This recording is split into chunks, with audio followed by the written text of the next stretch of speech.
AgWeek weather is sponsored by Bremer Bank. Connect with a banker today at bremer.com. Can the region expect colder temps anytime soon? Here's John with our Agri-weather outlook.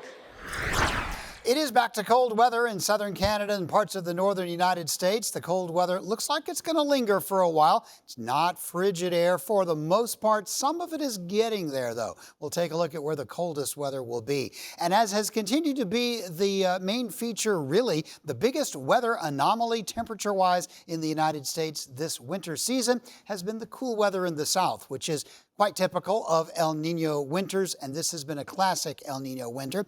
And also, the stormy weather in El Nino winters tends to be concentrated down in the southeast. We've had two areas of concentration this winter. The southern states have had plenty of moisture, and of course, California has had more than its share of late. Going forward to this first week of the forecast, the two primary flows of jet stream air are still, the northern one is displaced pretty far north, but it's beginning to sag. The really frigid weather is, for the most part, locked up in the Arctic.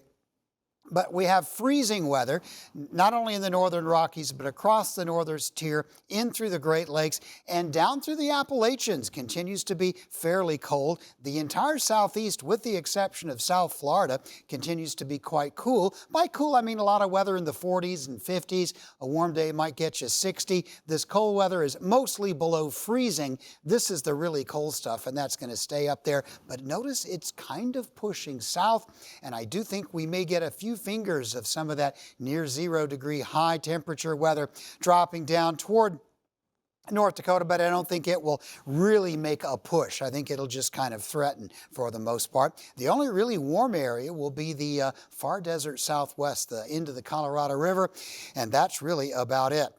Second week of the forecast period, post-Valentine's Day, will keep south central Canada fairly cool. Most of the northern plains, Great Lakes, Midwest, and southeast will bring some freezing weather. A lot of pretty cool weather down into the deep south.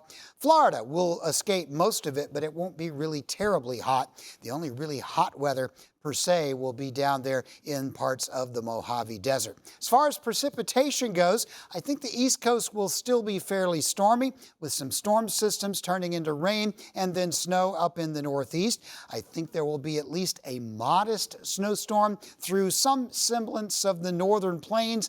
Probably not a monster storm, but getting some measurable snow back in that area. And we'll continue to see the Pacific Northwest, the mountain areas, and California being hit by some rainfall for both of the next couple of weeks. So this area of the country will be quite wet. We'll get some snow on the ground in the northern plains, but it's really the southeast and the middle Atlantic states that will have the really wet weather. And of course, California over the next 2 weeks.